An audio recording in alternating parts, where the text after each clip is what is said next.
Bom dia a todos. Estamos aqui voltando, dando continuidade ao nosso segundo painel do dia. Antes de mais nada, eu gostaria de agradecer a essa casa, a Câmara de Conciliação da SESP-FIES, as pessoas da ministra Ellen Grace e da Lília, que todo ano nos recebe aqui com tanto carinho.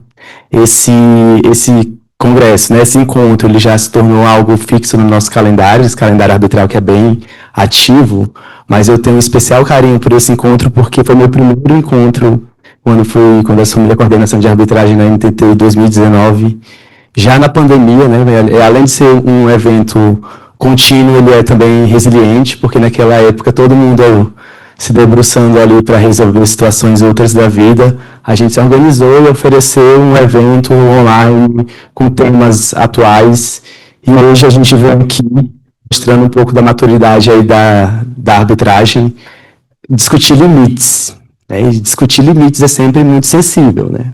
O que é limite? Minha mãe sempre falava quando estava me danando, como diz lá no Ceará, tem limites, rapaz. E eu ficava perguntando para ela, mas que limites eu tenho que ter?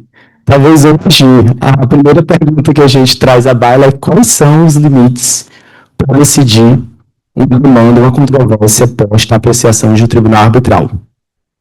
A arbitragem hoje é uma realidade nas concessões públicas federais, né? É uma cláusula que já vem pronta, inclusive na área técnica, né? Quando a minuta dos contratos ele é submetida à Procuradoria, e falou isso tendo atuado na Procuradoria da ANTT, da ANP e mais recentemente da ANAC, todas essas agências já nos colocam uma minuta, a gente obviamente tenta aperfeiçoar, fazer algumas sugestões e recomendações inclusivas, mas é uma realidade já das nossas minutas, eu digo que é uma minuta padrão de arbitragem na administração pública federal.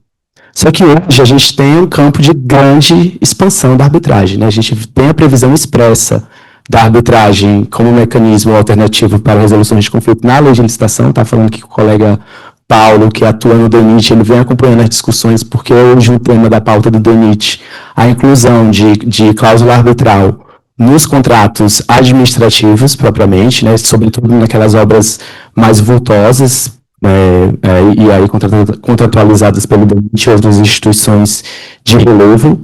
Então, talvez discutir limites nesse momento seja um ponto crucial, já que a gente está discutindo expansão, já que a gente está trazendo vários atores para discutir e entender a relevância, a legitimidade, a clareza das decisões na arbitragem, trazer esse tema aqui é super atual, principalmente os organizadores, na pessoa da minha grande amiga Paula, meu amigo Nilo, amiga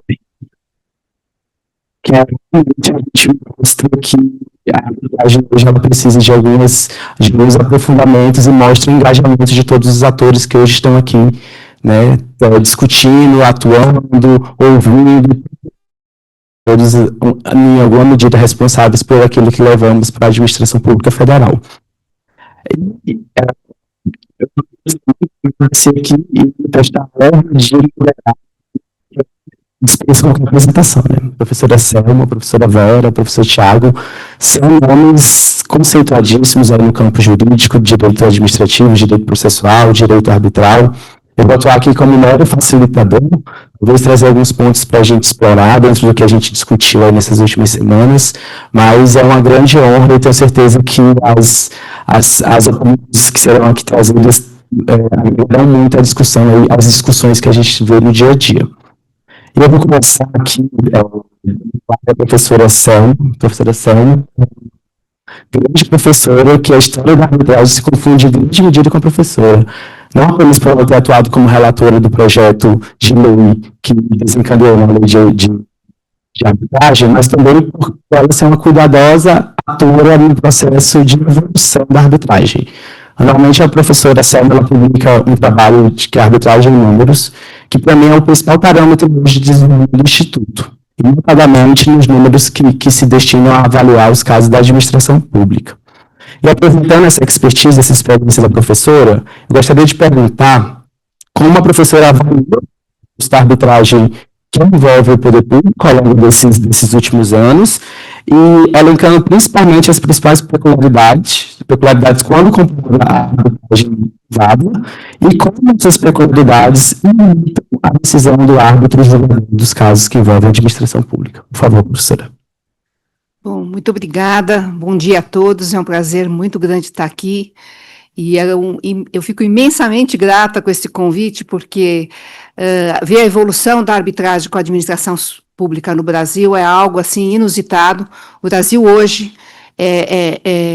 ele é um case internacional com a arbitragem na administração pública, e falar sobre esse percurso é muito interessante, muito importante, porque ele começa, na verdade, com a Constituição Federal de 1988 e depois com a emenda de 98, em que o texto legal, o texto constitucional, trouxe para nós duas figuras importantíssimas, algo que parecia ser simples, mas não era, que era o princípio da eficiência e o princípio da economicidade agregado aos princípios normais da moralidade, da legalidade. Esses dois princípios, silenciosamente, ele causou uma revolução no direito administrativo, né? O direito administrativo deixa de ser aquele direito administrativo fechado, em que o interesse público, a ordem pública, era o parâmetro máximo. Não, ele passa a ser um direito administrativo que quer conversar, um direito administrativo que prioriza, dentro da legalidade, a eficiência da administração pública. E, para isso, ela precisaria atuar como? Dentro de uma consensualidade, né?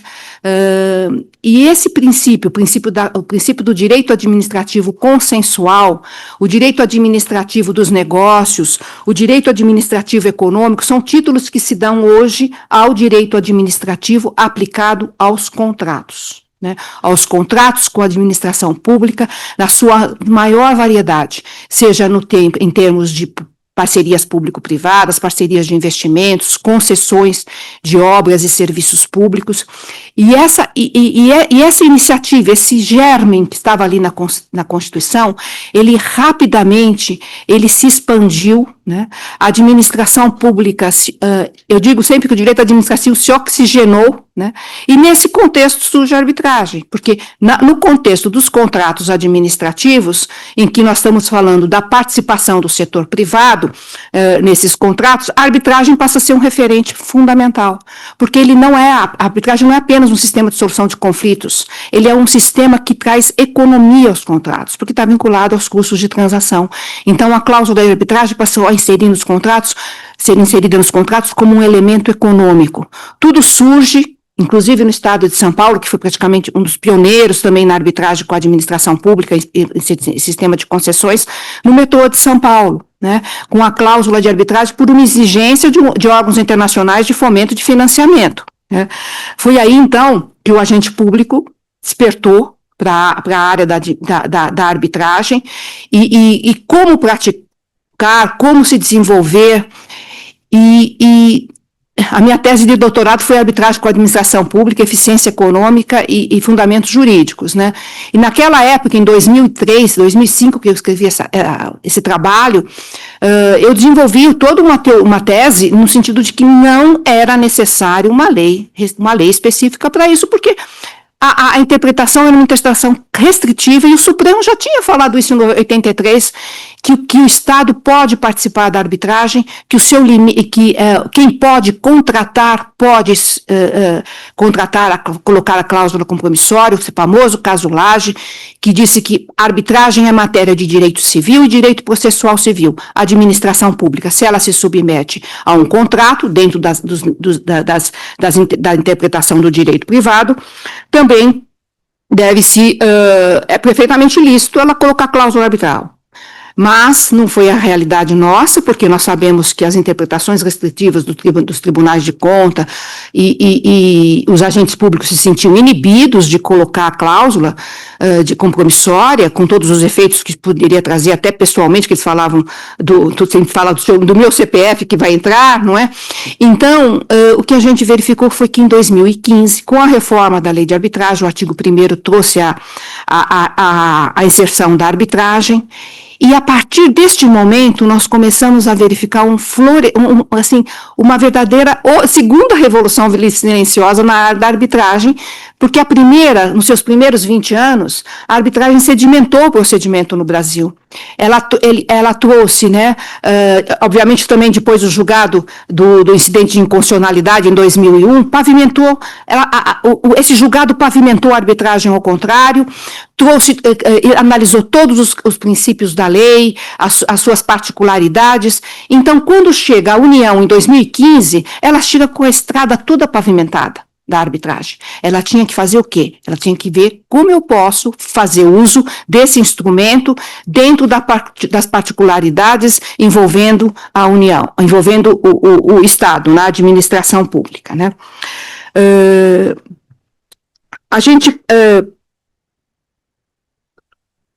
Com isso, evidentemente, aquelas dúvidas iniciais de que, mas eu tenho agora a lei que me permite, né, praticar a arbitragem. Mas como eu vou fazer isso? Como eu vou operacionalizar isso, essa questão, né? E aí, eu entro já quase na sua segunda pergunta, né? Que depois, no sentido de que as particularidades que envolvem a administração pública, a arbitragem é uma lei processual, né, que traz o procedimento a ser pautado na arbitragem. É similar ao procedimento judicial, né? Mas mas há suas particularidades, porque a linha mestra da arbitragem é a autonomia da vontade, né? E como a gente trabalha isso com o direito administrativo? Porque essa autonomia da vontade que o particular tem, o administrador não tem, né? Não existe a figura da autonomia da vontade para a administração pública. O que existe é a vontade normativa, né? E diante dessa figura, enquanto que o particular pode dispor perfeitamente de como ele quer, as regras procedimentais, as regras jurídicas, tudo mais, dentro do direito da sua disponibilidade, a administração pública não tem isso. Então, aqui eu já traço um primeiro diferencial. Não existe a figura da autonomia privada, autonomia da vontade para a administração pública. Existe autonomia normativa. E o que isso representou para a arbitragem? Representou que o agente público teve que normatizar, teve que fazer um trabalho endógeno, né, dentro da sua estrutura administrativa, para criar, para dispor de regras, para organizar esse procedimento, né, notando que ele teria princípios a serem respeitados, né, tanto o princípio da legalidade, o princípio da equânime, né, um tratamento igual, não poderia propor, como foi falado no painel anterior, de cláusulas potestativas. Então, esse trabalho foi magnificamente feito, especialmente pela União e pelos estados também. E aqui vai um parêntese muito importante. A União é um referencial para a administração pública brasileira, tanto do ponto de vista dos estados, dos municípios, né? Porque hoje nós estamos tendo as arbitragens com a administração, com os municípios na área, especialmente de saneamento básico, que também foi uma exigência que se colocou nesses tipos de contrato, e a gente vê que a prática está um pouquinho defasada, vamos dizer assim, os agentes, os procuradores dos municípios não são todos que estão bem preparados para a arbitragem. E eu fiquei muito feliz quando eu vi uma portaria da União, dizendo que é um papel também do núcleo, do NEA, né, do NEA, de estudos da arbitragem, de também auxiliar os outros entes públicos, né? E aqui vai um parêntese incrível, que foi o desenvolvimento exponencial que houve na arbitragem por meio dos seus procuradores. Hoje a gente pode dizer que nós temos 10 anos da alteração da lei de arbitragem, que os procuradores da União, dos estados, eles estão, em termos de capacidade técnica, é surpreendente ver isso, é surpreendente ver como os procuradores se interessaram pelo assunto, viram que isso era importante e se adestraram para praticar a arbitragem em igualdade de condições com o setor privado. Bom, essa então é uma primeira peculiaridade que eu trago, né, que é a peculiaridade da diferença entre o setor, uma arbitragem eminentemente privada e uma arbitragem quando tem um ente público, né? Ele tem que se pautar naquela regulamentação, o estudo já foi tratado no painel anterior, em que ele tem que se preocupar, que ele tem que fazer tudo by the book, né? Tem que estar lá expresso para ele poder fazer, para ele se sentir seguro. Evidentemente que no procedimento arbitral, né, essa atividade, vamos dizer assim, no procedimento em si, na prática do dia a dia do procedimento em si, o que a gente verifica? A gente verifica que a regulamentação, por exemplo, o decreto 10.005 de 2019, ele foi muito feliz, ele trouxe ali várias disposições em termos de como indicar árbitros, como indicar uma câmara de arbitragem, porque no começo da arbitragem tinha pessoas dizendo, não, olha, para indicar um árbitro tem que se fazer uma licitação, né? Porque o árbitro, eu sou agente público, eu tenho que me submeter. Não, isso tudo foi sendo pavimentado, administrado com a razoabilidade necessária e com afeiçoando-se ao Instituto da Arbitragem, né? O problema da publicidade, a questão da publicidade. Enquanto uma arbitragem pode ser eminentemente privada, sigilosa em todos os seus aspectos, quando tem um ente público, a peculiaridade é que você tem que observar o princípio da publicidade, né? Isso é muito bom. Na área pública, isso é excelente. Tanto é que agora o exemplo da área pública está sendo utilizado para a área privada. É importante ter a divulgação das sentenças arbitrais. Não que isso vai fazer jurisprudência, um precedente, mas dá um norte de interpretação. Vou dar um exemplo. Área societária. A área societária hoje, assim, 80% 80 ou 90% dos contratos da área societária, tanto em termos de aplicação nos estatutos, como também nos negócios entre sócios, nos acordos de acionistas, há cláusulas compromissórias. Então, toda uma jurisprudência que seria importante, ela está sendo divulgada na interpretação do direito societário, ninguém sabe. Então, o que isso reflete? Reflete que aquele exemplo da publicidade na administração pública teve um efeito reverso para o setor privado também, e as câmaras hoje estão divulgando as sentenças arbitrais. Evidentemente que se mantém a confidencialidade das partes, mas o que nos interessa, o que é? Nos interessa é o estudo científico do que foi decidido, da parte processual, da parte de mérito, né? Então, isso é muito, muito importante, né? Esse receio que o setor público tem em termos de tomar atitudes, quer dizer, tudo tem que estar muito bem regulamentado, tudo tem que estar numa portaria, num decreto, a interpretação, aquela autorização, né? A gente verifica, né, que no procedimento arbitral existe uma cooperação muito grande, a cooperação do ente público com o ente privado. Por quê? Porque o que nós perseguimos na arbitragem é segurança jurídica, né? E segurança jurídica para o particular vai existir se ele cumprir a norma do direito administrativo, né? Se ele atentar para o que o direito administrativo também estabelece para o agente público. Então, isso é muito importante no dia a dia da arbitragem. E como isso é operacionalizado? Geralmente, questões de prazos. Nós sabemos que o setor público tem dificuldade para obter informações, para obter as provas a serem produzidas, por exemplo, necessidade de um custeio especial na arbitragem. Então, tudo isso no ponto de vista prático, é perfeitamente assimilável num procedimento arbitral em que as partes colaboram nesse sentido, né? Eu gosto sempre de citar um precedente que teve, em termos dessa segurança jurídica procurada pelo agente público, o caso Jubarte, que envolveu a ANP e a Petrobras. Era uma arbitragem imensa que estava sendo administrada pela CCI, não é? E no transcurso da arbitragem, a ANP e Petrobras, né? Tudo no ente público, entes públicos, resolveram que iriam fazer um acordo. Foi o maior acordo em termos de valores já realizados no Brasil. E, evidentemente, que os agentes públicos envolvidos falaram, nós vamos fazer esse acordo, olha o peso disso, né, desse acordo em termos de toda a regulamentação, de todas as atividades de Tribunal de Contas, tudo mais. Eles resolveram de uma maneira exemplar, né?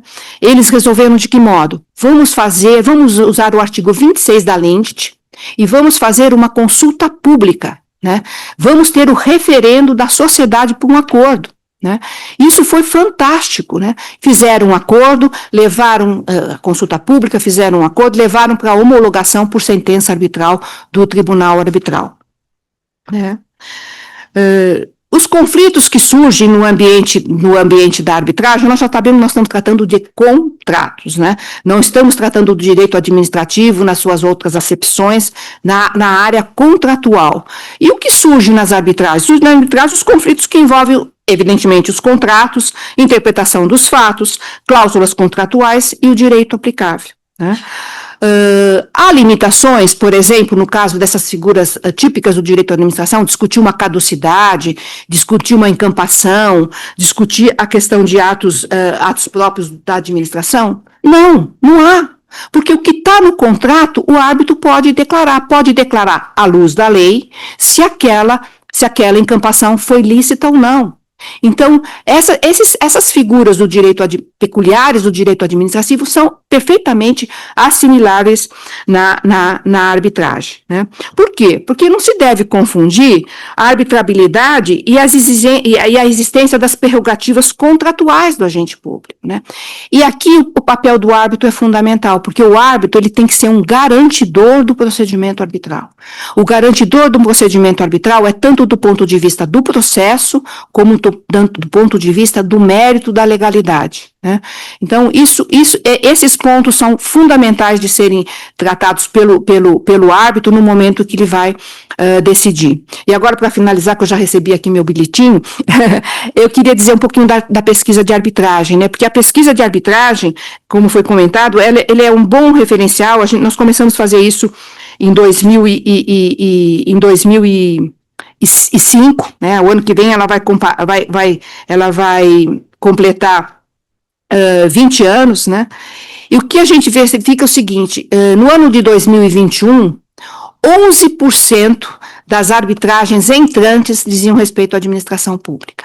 No ano de 2022. No ano de 2023, isso caiu um pouquinho, ela diminuiu 4%, passou a 7% do número de arbitragens tramitando naquelas 8 câmaras que fazem parte da pesquisa, né? Agora, o que chama atenção? Chama atenção os valores envolvidos, né? A administração pública é uma grande partícipe da arbitragem, é um player fundamental na arbitragem brasileira, né? E os valores envolvidos em 2023 representaram 28% das arbitragens. Foram mais de 8 bilhões de reais no universo das arbitragens, dos valores envolvidos na arbitragem naquele ano. Na CCI, onde nós temos muitas arbitragens com a administração pública, ela representou no ano de 1923, 78% dos valores envolvidos em arbitragens com a administração pública, da administração da CCI. E não se esqueça que o Brasil é um player, em termos da CCI, é o segundo país do mundo em maior número de arbitragens, só ultrapassado pelos Estados Unidos. Então, o que a gente pode aferir disso é o seguinte: o percurso da arbitragem é um percurso construído pela sociedade brasileira, com muita responsabilidade, atentando para a norma legal, e todos fazem parte, todos que participam da arbitragem contribuem para essa construção. Por quê? Porque no fim, o que nós queremos? No fim, nós queremos que os contratos administrativos sejam cumpridos, não há nenhum problema, o agente privado assume riscos, persegue o lucro, isso tudo é lícito, né? E ele colabora com a administração pública para a infraestrutura nacional, que é o nosso grande gargalo. Então, nós estamos aqui tratando de como melhorar esse instituto, né? Então, seria isso. Obrigado, professora. Professora Selma, sempre um momento de muitas anotações e reflexões, né? A gente fica aqui pensando nos desdobramentos que os ensinamentos que a professora traz à baila, mas um ponto que me chamou bastante atenção, que é o conceito, né, de autonomia normativa aplicada à administração pública, que me parece vir de uma lógica bastante aderente ao modelo mesmo que temos enquanto administração pública, e uma premissa que a professora colocou de atuação do árbitro enquanto garantidor do procedimento arbitral, né, garantidor da regularidade, da juridicidade. E dentro desse universo, eu queria trazer esses 2 pontos para comentários da professora Vera e depois do professor Tiago, sobre como isso se comunica e como isso influencia diretamente ou indiretamente a decisão final do árbitro julgador. Obrigada, Jonas. É sempre um prazer ouvir a professora Selma. E semana passada saiu um artigo do professor Eduardo Jordão, professor do Rio de Janeiro, da Escola de Direito da FGV do Rio, e eles publicaram uma série de estudos fazendo um levantamento sobre arbitragens envolvendo a administração pública. E o último deles dá a notícia de que o poder público é o grande vencedor das arbitragens na amostra que ele fez. E isso, para mim, foi bastante revelador. Eu não tinha essa informação. É claro, ele usa uma certa metodologia, parte das arbitragens envolvendo agências reguladoras federais, pega só o Estado de São Paulo, o Estado do Rio de Janeiro, tem uma amostragem que tem as suas limitações. Mas isso é revelador de que, de alguma maneira, originalmente, a gente já teve uma mudança significativa da perspectiva original que se tinha a respeito da arbitragem envolvendo o setor público. Porque lá atrás se dizia, bom, primeiro, o setor público não está preparado para atuar como árbitro dentro de um ambiente, como árbitro não, para atuar dentro de uma arbitragem num ambiente em que ele não tem histórico com relação a esse tema. Segundo se dizia, os advogados que vão atuar na arbitragem, eles muitas vezes não têm a ideia do que acontece no momento da celebração do contrato, no momento em que o contrato é executado, acaba perdendo uma série de informações. E outra, o próprio Estado não tem ainda, ou não tinha talvez, a consciência de que precisa se munir do ponto de vista institucional para ter todos os dados e informações adequadamente organizados, para que no momento da arbitragem o advogado público possa se beneficiar de informações que talvez lá atrás ele não tenha tido essa capacidade de organização, de compilação de dados e tudo mais. A minha impressão é que, olhando esse resultado e a gente vendo esse histórico todo, é que o Estado ele se preparou de maneira muito mais rápida do que a gente imaginava para atuar nesse novo ambiente, e acho que um elemento muito positivo dessa atuação tem como reflexo a própria gestão administrativa dos contratos públicos. Os advogados da ponta no litígio passaram a ajudar a perceber, com base nesses próprios resultados da sua pesquisa e de outras que têm sido feitas, sobre, a partir das sentenças favoráveis ou não, o que a gente precisa melhorar a partir da nossa própria atuação. É um grande escritório de advocacia que tem como cliente a administração pública. E tenho a sensação de que a organização desses núcleos, como o NEA, como nas agências reguladoras, passaram hoje a ajudar a fazer com que a administração pública ela atue de maneira melhor, mais eficiente. É a minha sensação, sem ser a autora dessas pesquisas, mas conhecendo o que vocês têm feito. Bom dia. Bom dia a todos e a todas, é um prazer participar desse evento. Cumprimento a ministra, cumprimento o Jonas, as colegas de mesa, a professora Selma e a professora Vera. Eu acho que esse é um ano muito especial, nós comemoramos 20 anos da Lei 11.196, essa lei incluiu o artigo 23A na Lei Geral de Concessões, lá em 2005, para permitir expressamente a arbitragem, e também comemoramos 10 anos da Lei 13.129, né, que alterou a lei de arbitragem de 96 e, principalmente no seu artigo 1º, trouxe autorizativos genéricos para o uso desse instrumento na nossa disciplina. Bom, eu gostaria simplesmente aqui de registrar nessa evolução histórica, nesse aniversário de 20 anos da alteração da lei de concessões, de 10 anos da lei de arbitragem, alguns desafios que me parecem permear esse setor e que, em última instância, acabam influenciando a atuação dos árbitros. Um primeiro desafio que me parece fundamental é o de assimetria de armas entre as partes. Nós estamos aqui na presença de muitos membros da AGU, que tem uma equipe qualificadíssima para atuar nas arbitragens, mas o fato é que essas cláusulas arbitrais têm se disseminado por contratos de concessão ou contratos de PPP, contratos de obra, né, Brasil afora, e inclusive pelos municípios. Nós tivemos agora uma grande reforma de saneamento, com metas muito ousadas de universalização, e muitos municípios acabaram desestatizando o seu serviço de saneamento, incluindo cláusulas arbitrais. Agora, nós sabemos que em 2024 o Supremo trouxe duas decisões muito significativas que reconheceram que os municípios não precisam organizar sequer procuradorias jurídicas. Então, um ponto que me parece que vai aparecer, professora Selma, nesses próximos anos, é como o árbitro vai lidar com a assimetria de armas, de um lado entre a concessionária ou a parceira privada, e de outro entre o poder público, que muitas vezes não tem procuradores qualificados, que passaram por um concurso, e tem que resolver questões complicadíssimas nessas matérias. Isso acaba afetando demais o trabalho dos árbitros. Acho que é um segundo problema também muito grande, e aqui fiquei muito feliz de a professora Selma lembrar desse assunto, que é o risco de invisibilização da jurisprudência. Invisibilização da jurisprudência. Eu tinha uma situação, Vera, em que eu precisava fazer algumas pesquisas no escritório sobre fato do príncipe, fato da administração, e depois solicitar para a equipe essas pesquisas, me chocou a falta de resultados nessa matéria. E que, na verdade, resultam, em alguma medida, do fato de que esses conflitos passam a ser resolvidos no âmbito arbitral.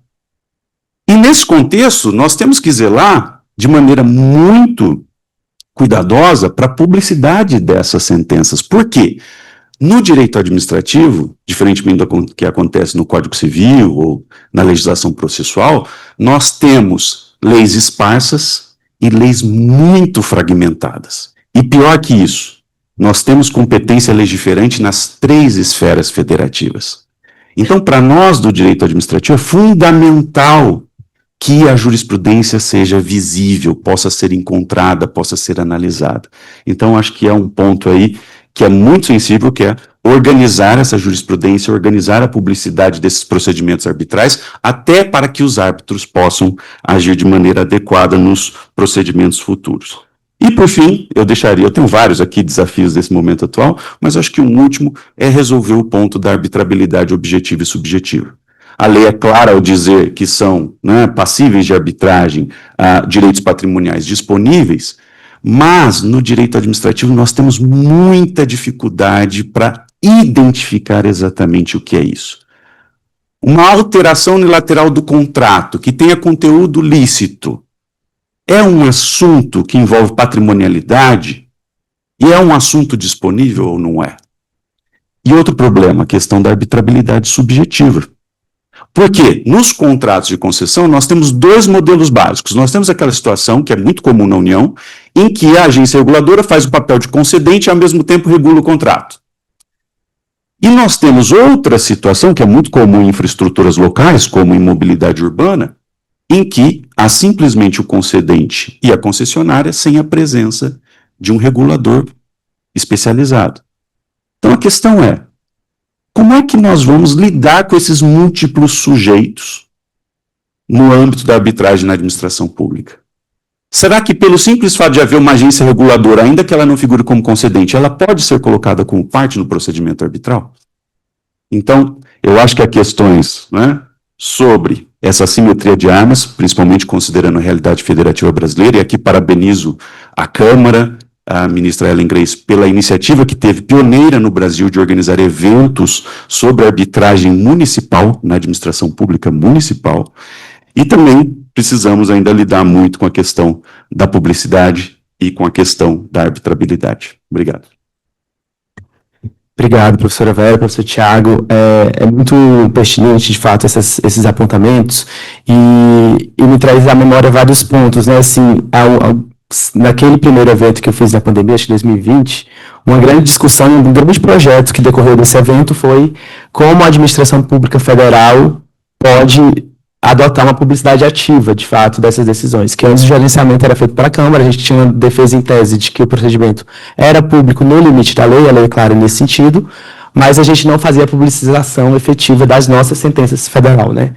E a EARB hoje em dia publica todas essas decisões nos seus sites, a gente tenta propagar em vários dos veículos, mas há de fato uma dificuldade muito grande de receber as decisões de procedimentos que envolvem subnacionais, né? A gente tem um trabalho até braçal mesmo de ir atrás, tentar com colegas, conversar com procuradorias lá do censo, tentar mapear isso, mas de fato há uma dificuldade de centralização dessas decisões. O que me alegrou nos últimos meses, a professora Selma foi muito feliz em apontar, é que a AGU ela vem tomando a frente nesse modelo, sobretudo a partir do marco do saneamento, para fazer o que a gente chama de caravanas. com os subnacionais. A gente traz vários pontos de inovação, atuação experimental da AGU, tenta propagar isso entre os subnacionais e temos um centro específico para os colegas de arbitragem. A gente senta lá com os subnacionais interessados, mostra o nosso modelo, mostra nossas decisões, tenta disseminar esse conteúdo para que se propague mesmo, a AGU atuando não apenas de forma efetiva nos procedimentos em que a União e as entidades da administração pública indireta federal é parte, mas também tentando auxiliar e disseminar esse modelo de atuação junto aos subnacionais. Outro ponto que o professor colocou sobre a arbitrabilidade objetiva me trouxe à memória um estudo da professora Vera, bastante coeso sobre a arbitrabilidade objetiva, onde ele foca principalmente aqueles casos de encerramento prematuro das concessões por caducidade. Né? É uma questão que a gente vem estudando nas agências reguladoras também, traz um pouco na memória o que foi discutido aqui no painel anterior, né, sobre os limites do Estado regulador. Mas eu acho que o professor, já passando a palavra, nesse campo da administração pública federal, né, que a gente mostrou aqui, que é marcado por tantos limites normativos e contratuais, e também com essa peculiaridade do país, né, hoje aqui a agência reguladora é também uma entidade contratante, então muitas vezes há uma confusão e há também uma regulação. Eu queria, e aí trazendo a aula com o nosso tema, como isso sobre as decisões, a sindicabilidade das decisões da administração preferida nesse cenário. Obrigada, Jonas. Obrigada pelo convite. Estou muito feliz aqui de trocar ideias e informações com os colegas, com os amigos. Vocês já mencionaram aqui que essa importância da publicidade das sentenças, e se não fosse isso, eu não teria tido acesso às sentenças que eu tive oportunidade de ler, que levou a esse estudo que foi publicado recentemente no livro em homenagem ao professor Marçal, em que eu trago alguns dados envolvendo arbitragens que questionaram decisões da administração pública que determinou o fim de contratos de concessão. São 4 casos. Um caso, talvez o primeiro deles, é o chamado caso Galvão, que envolveu uma concessão no início do primeiro governo Dilma, e que foi 2013, se eu não estiver enganada, e que essa decisão da agência reguladora, no sentido de reconhecer o descumprimento do contrato por parte da concessionária, foi questionada numa arbitragem em que se gostaria de rever os fatos que levaram à inexecução do contrato e eventual decisão que reconhecesse que a concessionária ela não tinha dado causa à inexecução do contrato. A sentença, ao final, declarou a validade da caducidade que havia sido feita por uma agência reguladora, porque, no final, aqui um parênteses, tá, Jonas? Eu acho que essa discussão entre quem deve ser o poder concedente, se é a administração direta ou se é a administração indireta, se é a agência reguladora ou não, ela é pouco útil. Esse é um desenho institucional que pode ser feito conforme o momento, conforme elementos que muitas vezes não são necessariamente jurídicos.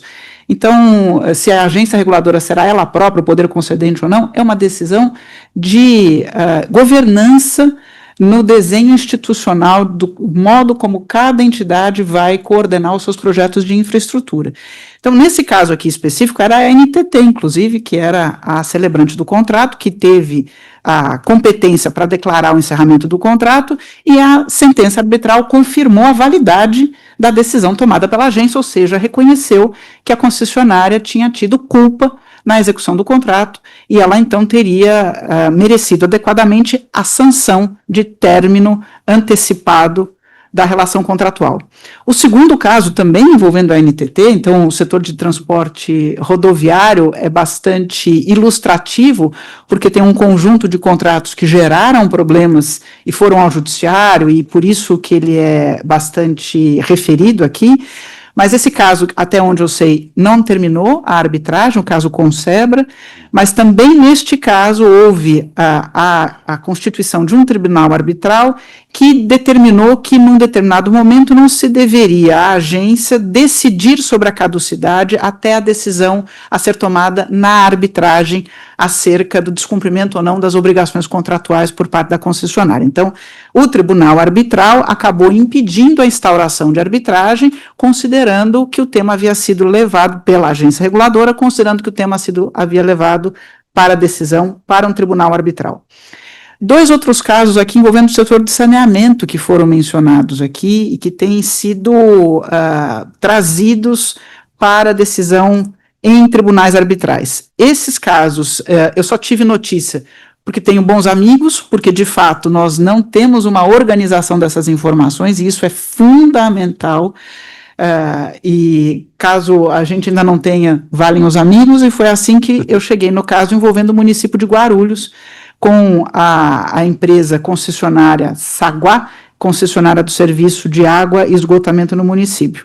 Assim como no caso Galvão, também houve uma acusação por parte do município de que a concessionária teria descumprido obrigações contratuais, e a concessionária acabou tendo o contrato encerrado antecipadamente pela prefeitura, e a concessionária foi a um tribunal arbitral para que o tribunal arbitral pudesse reanalisar a decisão de término antecipado do contrato por meio de uma caducidade.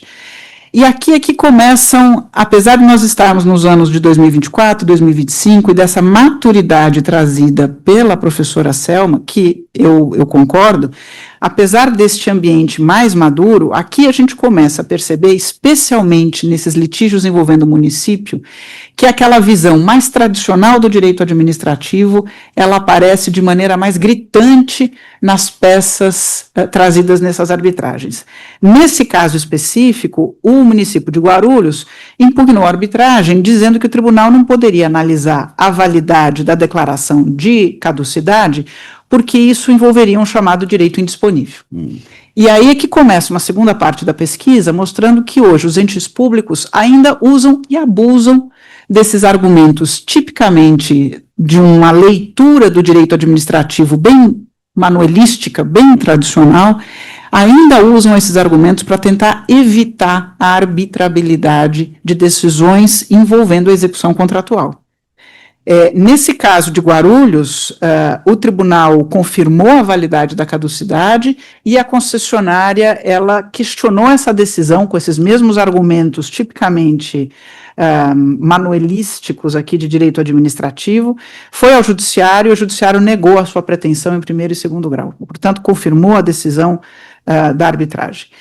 Águas de Itu, saneamento, o mesmo ambiente, né? O município de Itu interveio na concessão, acabou declarando a caducidade, depois que identificou por processo devido o inadimplemento de obrigações contratuais, a concessionária vai ao ambiente da arbitragem para rever o fundamento da caducidade, leva o argumento de que a caducidade teria sido declarada de maneira inválida, e a concessionária fez um segundo pedido, e esse segundo pedido também gerou uma disputa no tribunal arbitral, que era, além de declarar a invalidade da caducidade, a concessionária queria a reintegração na prestação do serviço, e levou esse pedido ao tribunal arbitral. Em uma sentença parcial, o tribunal arbitral, para responder às acusações de que isso não poderia ser arbitrável, porque envolveria serviço essencial, ou porque isso era poder de polícia, porque se trata de sanção, são conceitos que se confundem quando se tenta organizar argumentos favoráveis a uma tese ou outra, né?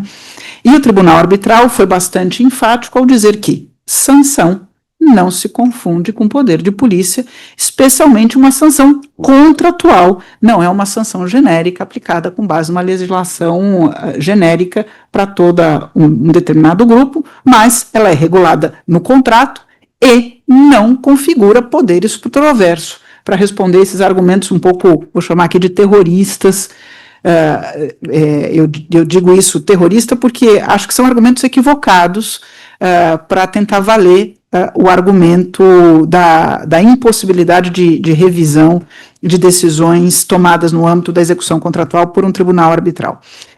Esse tribunal arbitral, então, confirmou a sua competência, confirmou a validade da declaração da caducidade pelo município de Itu.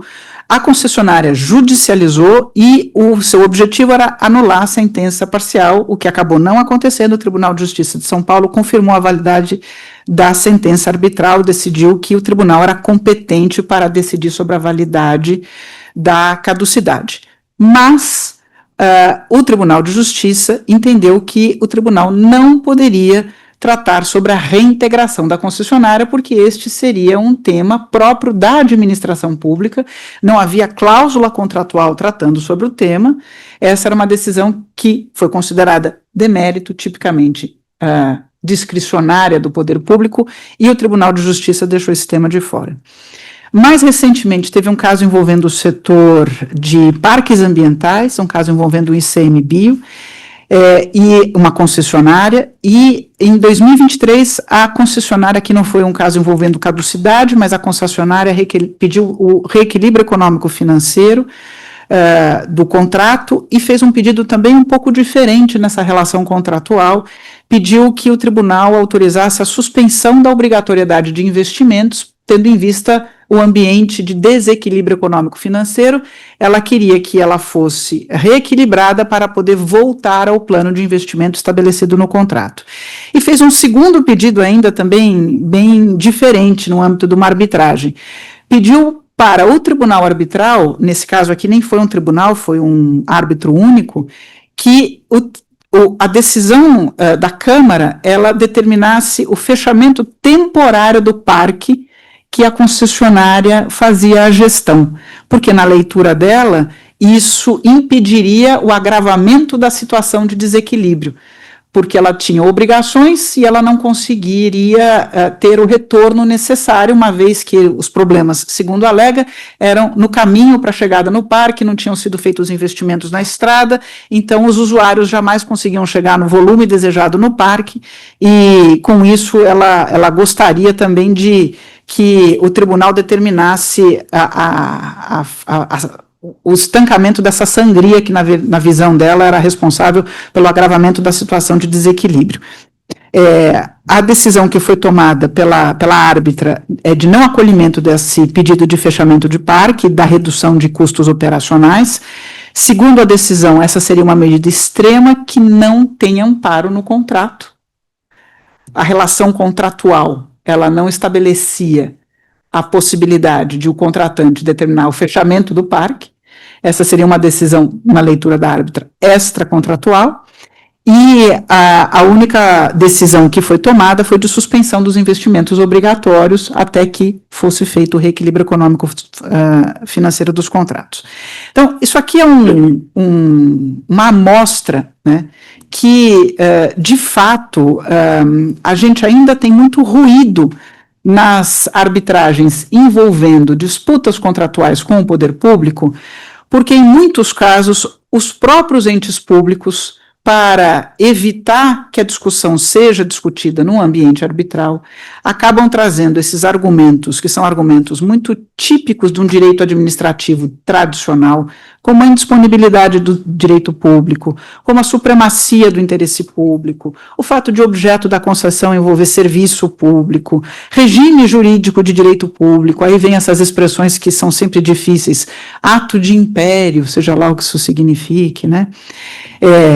E esses argumentos que tentam, quase como um argumento de autoridade, dizer neste ambiente não se deve entrar, porque este ambiente é um ambiente de típica autoridade.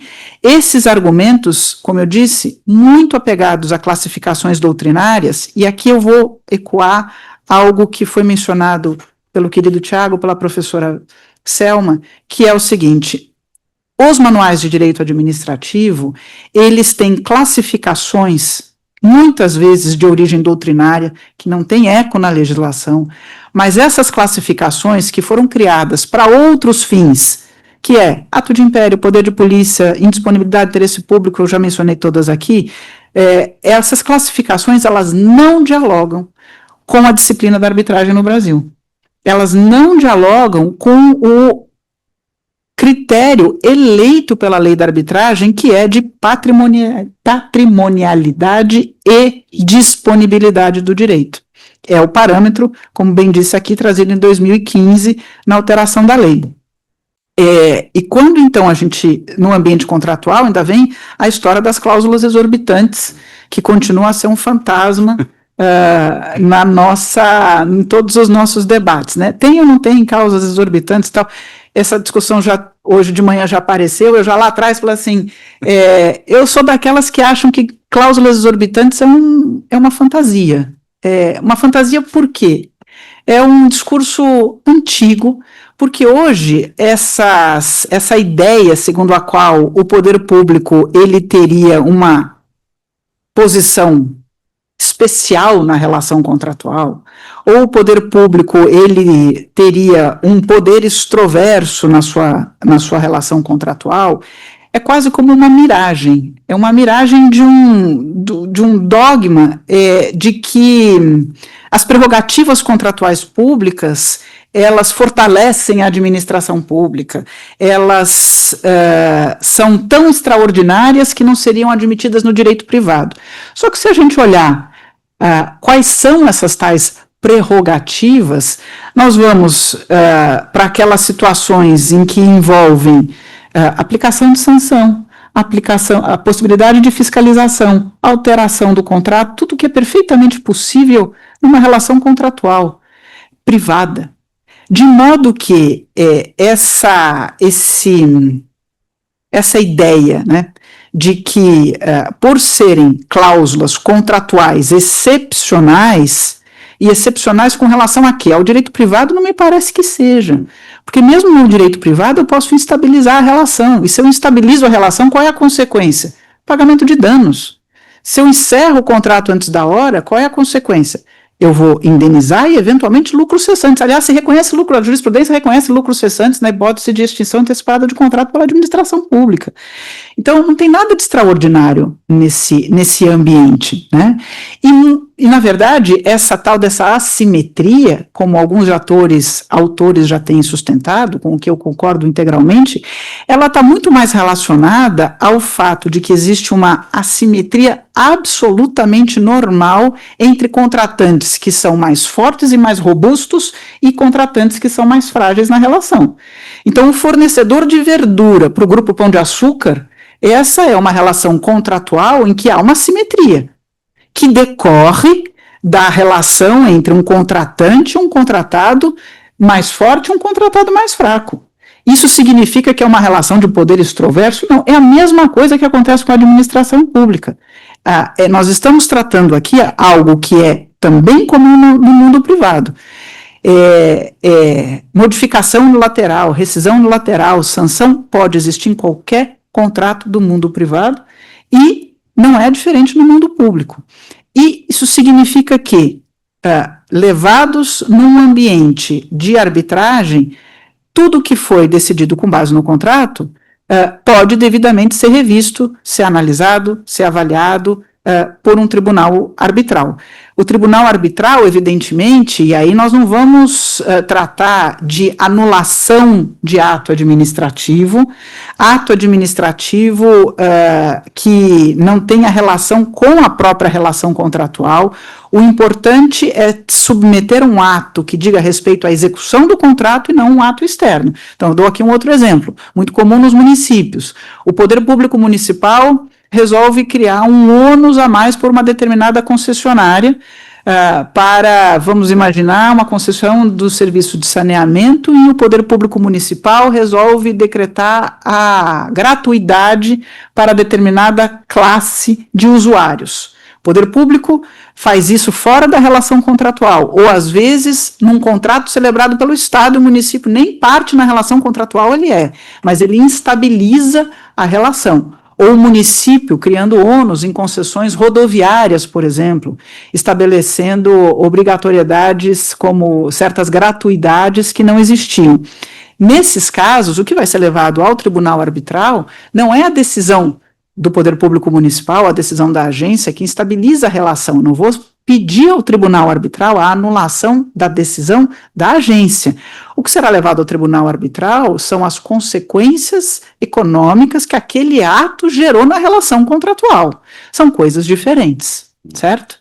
E, portanto, o que nós estamos falando aqui é que edição de regulamentos autônomos que podem ter impacto na relação contratual, não estamos aqui falando da possibilidade de anulação em abstrato desses regulamentos que incidem no ato do concessionário. O tribunal arbitral vai reconhecer que, sem um pacto de compensação, não pode haver a incidência daquela norma externa à relação contratual. O alcance é sobre a relação contratual, e a relação contratual ela é igual a qualquer outra. Esses argumentos que eu mencionei aqui, tipicamente, só criam ruídos e atrapalham a boa condução do tribunal arbitral. E eu acho que é muito boa a solução do Estado de São Paulo, quando estabelece na sua lei de 2019 que as diretrizes fala na lei que trata de prorrogação e relicitação de contratos de concessão, diz lá que as controvérsias podem ser submetidas à arbitragem e lista o que considera como direitos patrimoniais disponíveis. Porque, de novo, essa classificação, ela não conversa com as classificações doutrinárias típicas do direito administrativo. Então, é muito bom quando o Estado de São Paulo enuncia e diz, bom, para os fins dessa lei, direito patrimonial disponível são questões relacionadas à recomposição do equilíbrio econômico-financeiro, indenização decorrente de extinção e transferência de contrato, inadimplemento de obrigação das partes e divergência quanto à execução de determinada obrigação contratual. Isso ajuda a esclarecer esse ambiente e a não criar mais ruído nessa discussão. A professora Selma mencionou aqui um caso envolvendo a ANP, teve um outro caso envolvendo a ANP, que também foi muito ilustrativo desse debate que a gente está fazendo, que envolve o caso Parque das Baleias. Esse caso da ANP, que envolvia uma decisão da ANP de fazer a chamada unitização de campos de petróleo. E a ANP determinou que fosse feita a unitização e tinha como reflexo o aumento da obrigação de pagamento de royalties de petróleo por parte da concessionária de um desses campos. E o que aconteceu no caso concreto é que essa decisão da ANP, ela foi entendida como sendo uma decisão que não seria uma matéria contratual, mas que tinha reflexos na relação contratual, na relação da concessão de exploração de petróleo, e esse tema foi judicializado, o judiciário mandou seguir a arbitragem nesses termos, e depois as partes acabaram fazendo um acordo. E aí, bom, por fim, eu queria apenas fazer uma referência a uma das perguntas que você trouxe, Jonas, aqui na mesa, que foi também um pouco de debate na primeira mesa, sobre a possibilidade de se o tribunal arbitral, numa arbitragem que discute reequilíbrio econômico-financeiro, se o tribunal arbitral ele tem competência para estabelecer o modo como esse reequilíbrio econômico-financeiro vai ser executado pelas partes. Vamos lembrar que a maioria dos contratos mais recentes, os mais antigos nem entravam nesse tema, mas os mais recentes têm trazido cláusulas que estabelecem que cabe ao poder concedente, a prerrogativa, tem sido essa a maneira de se colocar o tema nos contratos, a prerrogativa de escolher a forma pela qual será implementada o reequilíbrio econômico-financeiro do contrato. E aí vai dizer que pode ser, em especial, em geral também não é taxativa, mas traz alguns exemplos, como prorrogação do contrato, revisão do parcela de pagamento, se eventualmente houver contraprestação devida pecuniária por parte do poder público, eventualmente revisão de tarifas, se for o caso de tarifa, dependendo do tipo de contrato, fala em eventual ressarcimento ou indenização, fala em alteração de planos de investimento, enfim, uma lista de possibilidades para implementar o reequilíbrio econômico-financeiro. Cabe ao tribunal arbitral definir o modo como isso vai ser feito? Eu não conheço nenhuma decisão que tenha ido nesse caminho. Acho que essas muitas formas, elas cabem para serem decididas pelo poder concedente, uma vez que a decisão tomada pelo tribunal arbitral é de reequilíbrio econômico-financeiro, cabendo ao poder concedente decidir como ele vai fazer. E se o poder concedente decidir fazer isso por meio de pagamento de quantia certa, ele pode fazer isso, e me parece, nesse caso, sem a necessidade de obrigatoriedade de precatório, porque é uma decisão do próprio poder concedente, isso não se confunde com uma condenação de obrigação de fazer, em que aí sim haveria obrigatoriedade do precatório. Muito obrigada. Senhora Vera, muito obrigado. São vários temas, mas dois temas centrais que traz grandes discussões, eu acho, ainda no nosso ambiente arbitrário, né? O primeiro deles se refere à frustração, né? A gente está diante de um contrato que ele é eminentemente cooperativo, de parceria, a gente firmou um contrato tentando fazer dar certo, a gente tem um projeto ali ideal que o poder público, isso já é uma imagem que eu percebo com muita clareza, o poder público não se vê nessas relações que eu acompanhei de concessão como um contratante, mas sim como um parceiro, né? O ideal ali é que o projeto seja de fato entregue à sociedade, sobretudo quando está lastreado em serviço público subjacente. E quando estamos diante de uma frustração, de uma inviabilidade contratual, quais seriam os limites de apreciação do tribunal arbitral? O desenho, o retrospecto que a professora traz mostra essas divergências ainda e esse flanco aberto, né, à discussão em relação aos casos que foram apontados. Em relação à forma de recomposição, ao modo de recomposição, há também uma discussão bastante atual e concreta em alguns casos, que traz, de fato, divergências de parte a parte, divergências acadêmicas, divergências nos procedimentos. São dois assuntos realmente que nos demandaria aqui horas de discussão e de disposição para aprofundamento do tema. Sabe, adiantar, só passar, sem prejuízo a gente voltar nesses dois pontos na sequência, mas eu vou passar aqui para o professor Tiago, que o professor Tiago é um estudioso das tendências do direito administrativo, né? A gente está falando aqui de contratos de concessão, de parceria, que são excessivamente complexos, com uma financeira muito alojada, que tem esses complicadores connatural da ação, né? Quando dá problema grande, a gente vai percebendo isso nos procedimentos arbitrais. No outro ponto, acho que o Bruno até falou aqui mais cedo, a gente tem um problema muito relacionado à demora, né? Os problemas complexos e as arbitragens que demoram. Esses dois fatores, eles chegam à gestão pública, que é a decisão de incorporar o modelo arbitral nos contratos de concessão. E aí, dentro do nosso plano de limite dos árbitros, né, quais seriam os nesse caso, talvez nem seriam limites, mas quais seriam as boas práticas a serem adotadas pelos árbitros na condução desses procedimentos?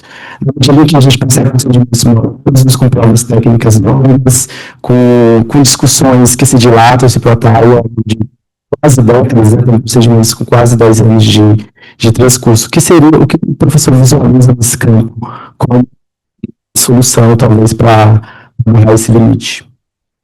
Bom, obrigado, Jonas. Novamente é um prazer estar aqui. Agradeço a gentileza do convite. Eu devo fazer uma revelação, né? Eu sou professor de Direito Administrativo, não sou processualista, então, portanto, me ouçam com cautela desses temas processuais, mas encarando a pergunta do Jonas, eu vou aqui arriscar fazer uma comparação um tanto inusual. Eu tenho a impressão, depois de longos anos atuando em processos de reequilíbrio e processos administrativos sancionadores, de que há muitas semelhanças entre o processo arbitral e o processo administrativo. E eu digo isso por algumas razões, até separei aqui. Em primeiro lugar, porque tanto nesses processos contratuais, sejam eles sancionadores quanto de reequilíbrio, nós temos assuntos extremamente desafiadores do ponto de vista técnico. Em segundo lugar, nesses processos, nós sempre temos um trabalho interdisciplinar. Quer dizer, nenhum jurista trabalha sozinho em grandes questões de infraestrutura ou em grandes questões envolvendo serviços públicos. Em terceiro lugar, nós temos uma multiplicidade de atores. Muitas vezes temos apenas duas partes contratantes, mas temos, às vezes, os subcontratados, temos os usuários, temos o regulador, que foi solenemente ignorado pela Lei Geral de Concessões e pela Lei de PPPs, né? E, além disso, temos uma legislação super lacunosa, tanto no âmbito dos processos administrativos quanto no âmbito da arbitragem, e também, por conta dessa lacunosidade, um espaço de criatividade muito grande e uma variabilidade procedimental gigantesca. Bom, nesse contexto de complexidades comuns, nessa minha arriscada comparação, professora Selma, entre o processo administrativo e o processo arbitral, me parece que se colocam dois grandes desafios aos julgadores. O primeiro é o desafio de concretizar a garantia constitucional de duração razoável. Essa garantia fundamental foi introduzida na Constituição no artigo 5º pela Emenda Constitucional 45 e, obviamente, se estende para todos os processos que pretendam solucionar controvérsias. Esse é o primeiro grande desafio. E o segundo grande desafio é como oferecer decisões tecnicamente bem fundamentadas e, mais que isso, decisões que sejam efetivamente capazes, como dizia o meu professor Dinamarco, de pacificar as partes e restabelecer as situações que envolvem, aqui no nosso caso, da administração pública, frequentemente infraestruturas importantíssimas como rodovias, portos, aeroportos e serviços públicos essenciais como água e esgoto, como energia elétrica, como iluminação pública, que é o setor que mais tem contratos nesse país todo, não é? Então, eu acho que nós temos esses grandes desafios. E aí vem a questão que o Dr. Jonas me traz como um desafio. Como é que os árbitros devem lidar com esses processos, sobretudo no tocante à produção de provas? E aqui eu vou me arriscar, então, um pouco pelo direito processual. Bom, eu acho que nós temos duas considerações básicas a fazer. Primeiro, o direito à produção de provas é um direito, evidentemente, decorrente da garantia constitucional, da ampla defesa e do contraditório. E esse direito à produção de provas se manifesta basicamente em 3 momentos no processo. No início do processo, como um direito de requerer provas, ao longo do processo, como um direito de acompanhar a produção de provas, e, obviamente, após a produção de provas, como um direito de se manifestar sobre elas. Então, nós temos esse direito de base constitucional e que não pode ser negado em nenhum momento durante o procedimento arbitral e nem mesmo durante os processos administrativos, embora muitas administrações se esqueçam disso. Agora, de outro lado, nós temos que nos lembrar que nenhum direito é absoluto. Não existe direito absoluto, mesmo direito fundamental absoluto. Nós estamos discutindo agora no STF a questão da liberdade de expressão, das redes sociais. Quer dizer, não existe direito absoluto, nem mesmo os fundamentais. E isso, obviamente, vale no tocante à produção de provas nos procedimentos arbitrais. E aí vem a questão: quais são os cuidados que os árbitros devem tomar? Quais são as boas práticas? Particularmente, Jonas, eu entendo que as boas práticas estão explícitas no nosso ordenamento, seja lá na legislação de processo administrativo, nos códigos tradicionais, já há algum tempo. É verdade que a legislação de processo, nem os códigos de processo, incidem sobre a arbitragem, mas essa lógica decorre de princípios constitucionais maiores. Então, quais são os 3 cuidados básicos? Primeiro cuidado básico, obviamente, é o de gerir a arbitragem no sentido de controlar a agressividade da parte e fazer valer a legalidade, repelindo-se provas ilícitas. Há uma vedação clara de prova ilícita na Constituição e essa vedação é muito importante aqui. E aqui eu diria, Jonas, é mais importante, inclusive, no processo, do que no processo administrativo de reequilíbrio, por exemplo. Por quê? Porque, em primeiro lugar, além dos grandes valores envolvidos, nós temos algo aqui que não existe no processo administrativo de reequilíbrio, que é a definitividade.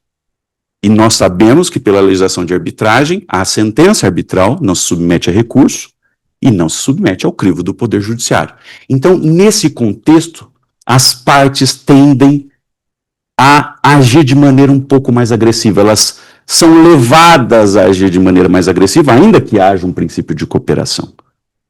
E, obviamente, os árbitros têm que zelar por essa situação. A segunda cautela, ou segundo cuidado básico, é o de evitar o que eu chamo de cortina de fumaça.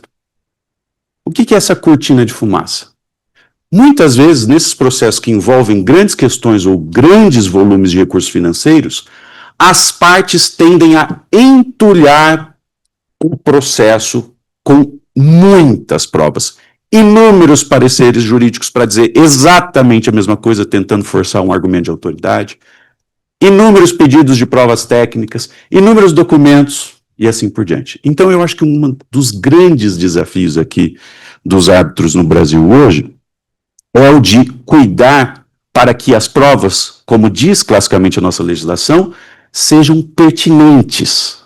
As provas guardem relação com aquilo que está sendo discutido. Nós não precisamos de provas para os fatos que sejam claros, evidentes, que possam ser apreendidos pelos julgadores pela sua experiência comum, pela sua experiência técnica. Nós não precisamos de provas para fatos que não sejam incontroversos.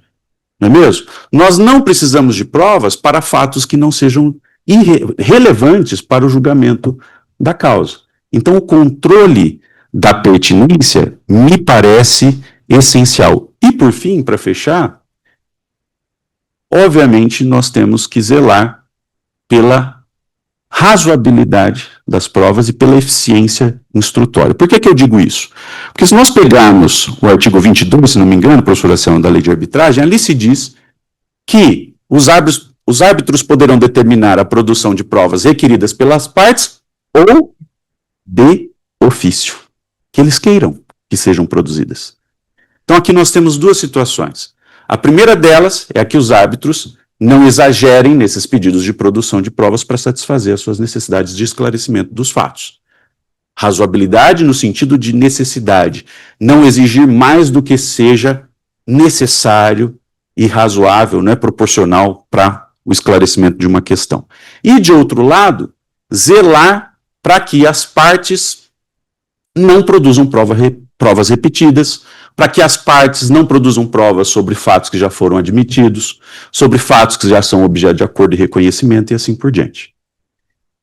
Nesse contexto especificamente de garantia da utilidade probatória, eu queria fazer aqui um comentário que me parece fundamental para as arbitragens que lidam com a administração pública. Muitos desses procedimentos arbitrais resultam em, como disse a professora Vera Monteiro, resultam de processos administrativos contratuais.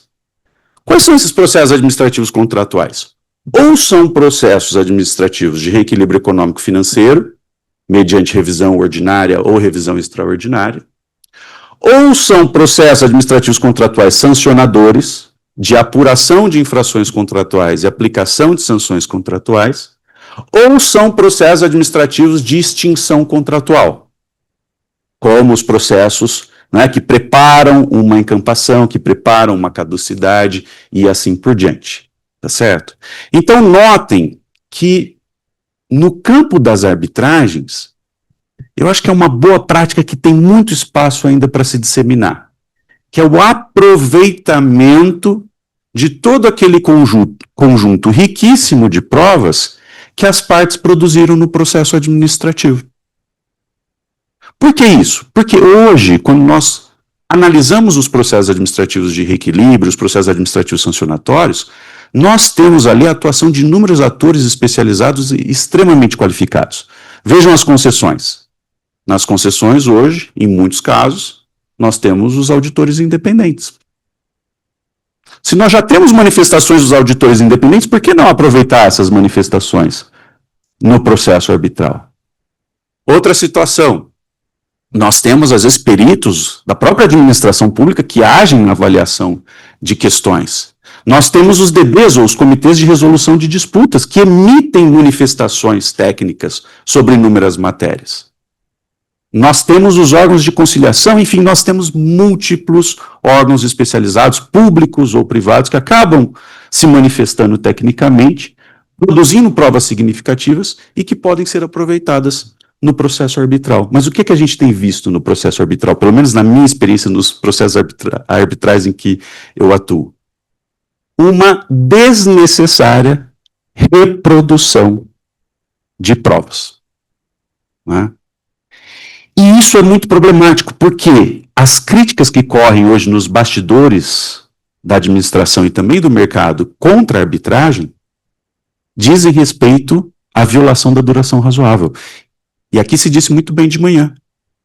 Por que o poder público vai participar de uma arbitragem se a duração é semelhante à de um processo e ainda se corre o risco de quebrar o regime de monopólio que tem previsão constitucional no artigo 100?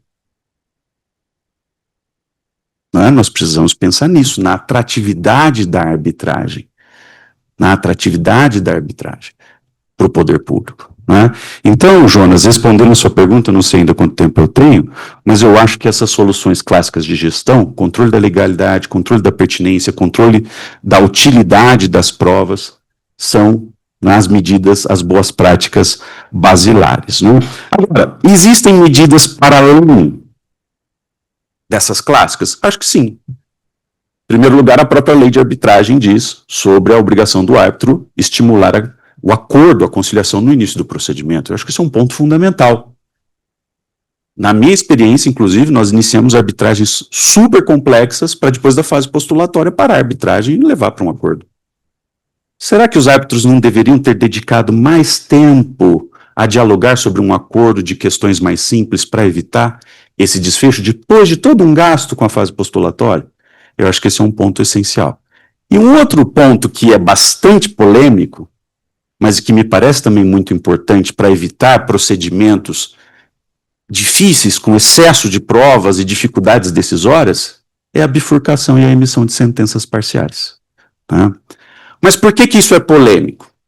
Aí, para nossa reflexão, isso é polêmico porque, de acordo com a nossa legislação, os processos anulatórios que se voltam contra sentenças arbitrais correm de acordo com o procedimento comum na justiça. Então, qual é o grande temor em relação às sentenças parciais? É que elas sejam judicializadas e o judiciário leve anos para tomar uma decisão definitiva sobre aquela sentença parcial, o que, no fundo, vai colocar os árbitros numa situação de muita instabilidade para saber se eles podem ou não continuar com o procedimento. Então, eu acho que a bifurcação é muito importante, inclusive estamos num caso assim aqui na Fiesp. É uma questão trazida pelas partes e essa questão, a depender da solução, torna completamente desnecessária a continuidade do processo. E, portanto, torna completamente desnecessário os gastos e os esforços das partes com a produção de provas. Então, nós bifurcamos, vamos dividir, para tomar uma decisão que seja menos onerosa, que seja mais eficiente e assim por diante. Tá bom? Então, essas são as minhas considerações como administrativista em relação à questão probatória. Obrigado. Thiago, excelente, assim, eu acho que esse ponto que o senhor traz com muita técnica e propriedade, a despeito da sua atuação em direito administrativo, mas com conhecimento muito amplo na própria instrução e no modelo processual próprio da arbitragem, é um problema central, assim, que precisamos, de fato, abraçar e enfrentar na linha do que o tema do nosso evento nos propõe, de limites. O que precisamos fazer para que esse problema não subsista na medida em que o cenário é de expansão, mas estamos aí diante de um problema que vem sendo reverberado ao longo dos últimos anos e que precisamos, de fato, apontar soluções. E o professor aponta aqui de forma bastante técnica e coesa. Dado o tempo, eu vou abrir aqui as considerações finais dos nossos panelistas. Estou ansioso para ouvir a professora Selma. Discutimos muitos temas aqui nesse íntere. E, na sequência, a professora Vera, o professor Thiago, e aí a gente se encaminha para o encerramento. Bom, esse painel foi muito interessante porque trouxe muitos pontos para reflexão, esse ponto último do Thiago, que ele comentou com referência a que se pudesse usar a prova emprestada do procedimento administrativo, é algo interessante de se pensar, mas nós temos que também raciocinar o seguinte: quando o procedimento administrativo, já houve o procedimento administrativo, por exemplo, de um reequilíbrio econômico-financeiro, ele acaba indo para a arbitragem por quê? Porque o agente privado entendeu que ele não estava razoável, que ele estava equivocado. Então, aquela prova emprestada, ela pode ser utilizada em parte a aferição de fatos, uma série de coisas. Então, isso também é uma coisa, é algo interessante para se pensar em minimizar o grande problema que nós vivemos hoje na arbitragem, que é o problema da prova, né? A pesquisa de arbitragem em números demonstrou que nós temos o gargalo da arbitragem hoje é a prova. A CCI criou uma task force para estudar a questão da prova, a questão, provavelmente, eu perguntei a Adriana Bragueta, que coordenou, falou que acho que o mês que vem vai sair esse estudo. Isso vai ser muito importante para nós, porque nós, os operadores da arbitragem, temos que nos preocupar com isso, né? Temos que oferecer um produto adequado para o mercado. E se aqui nós estamos com um problema com referência à prova, nós temos que pensar de alternativas, né? E a grande alternativa são as referências internacionais, né? Nós temos aí no ambiente internacional a questão de apresentação de pareceres técnicos. Os pareceres técnicos são um excelente referencial para isso. Evidentemente que nós vamos ter que ter toda uma programação para fazer isso, mas hoje a gente já faz isso, muita coisa em perícia, por exemplo, pegar o termo de referência dos peritos, como eles vão trabalhar, o que tem que ser observado, e o problema fundamental é a independência e imparcialidade do perito. Que é isso que é importante, do expert, né? Então, esses pontos estão sendo trabalhados, eu acho que a comunidade jurídica tem que se preocupar com isso, e mais ainda, os advogados. Temos que perder aquela questão de você querer trazer as práticas do direito processual civil para arbitragem. Perícia, uma coisa assim que está sendo muito perniciosa para a arbitragem, a questão de quesitos. Nós não precisamos de quesitos, nós precisamos de delimitar os fatos controvertidos e analisá-los, né? É uma perda de tempo incrível, né? De você ter quesitos, impugnação de quesitos, o tribunal tem que decidir, o tribunal ainda mal conhece os pontos, né? Com grande profundidade, e tem que dizer se aquele quesito deve ou não deve ser respondido. Então, são muitas formas que nós temos hoje para a gente pensar nisso, e nós temos que começar a agir. O setor privado, por exemplo, o setor público, que tem problemas com referência à contratação de peritos, nós estamos vendo, por exemplo, que muitas questões aqui no estado de São Paulo, a nomeação de entidades, órgãos públicos, né? A FIP, o Instituto de Pesquisas Tecnológicas, atuarem como peritos, como pareceristas, melhor dizendo, pareceristas técnicos. Então, solução a gente tem que procurar, né? Com referência ao que foi falado pela Vera, achei muito interessante essa questão que a gente trabalhava tanto isso no passado, né?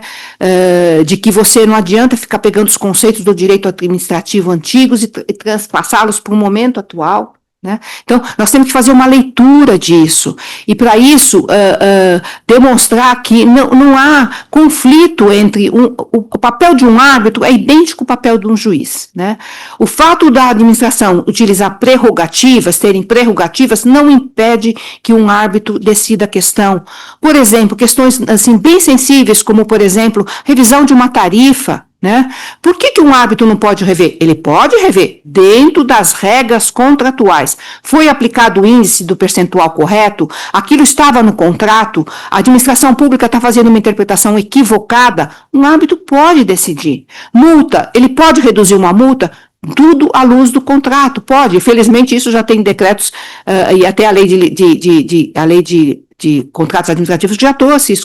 Quer dizer, nós temos que vencer esses preconceitos. Afinal de contas, o Einstein já falou, né? É mais fácil criar bomba atômica do que vencer um preconceito. Então, a gente tem que realmente analisar as questões com um outro olhar. E é isso o nosso papel. O papel da arbitragem com a administração pública é esse, na questão das cláusulas exorbitantes, o nome horrível, todo mundo fala isso, né? Então, acho que é nessa linha. Obrigado, professora Vera.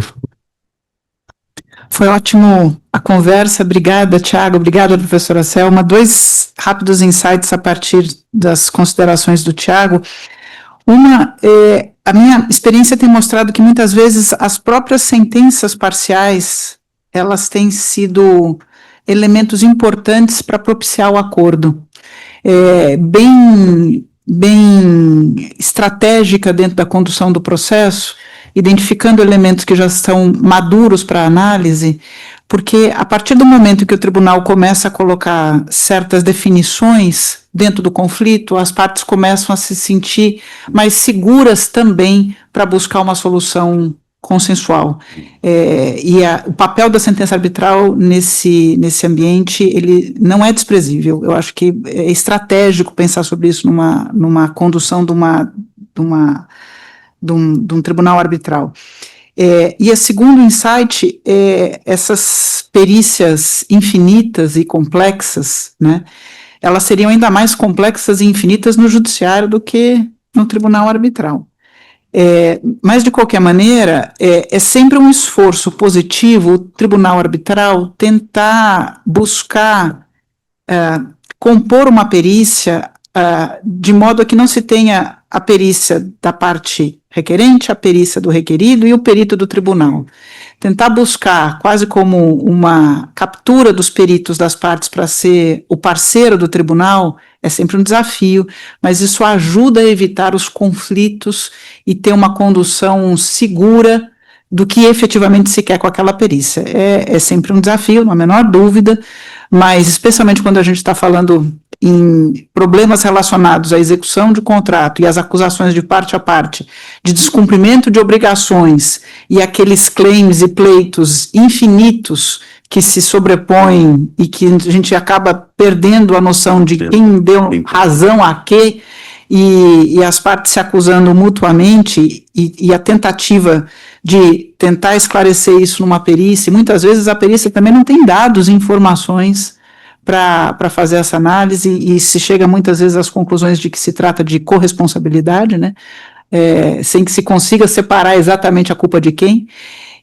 Eu acho que uma condução lúcida da perícia e das provas, também para o fato de que muitas vezes a pesquisa, a partir do que aconteceu de fato, vai revelar que não se tem como provar a culpa de um lado ou de outro. Há uma corresponsabilidade, muitas vezes, nas disputas envolvendo má execução contratual, como a gente tem visto nos últimos tempos. Então, uma condução segura e serena do tribunal pode ajudar muito a evitar provas indevidas, usar documentos que já existam e usar estrategicamente o ambiente das sentenças parciais para permitir que as partes se sintam seguras para negociar eventual solução consensual.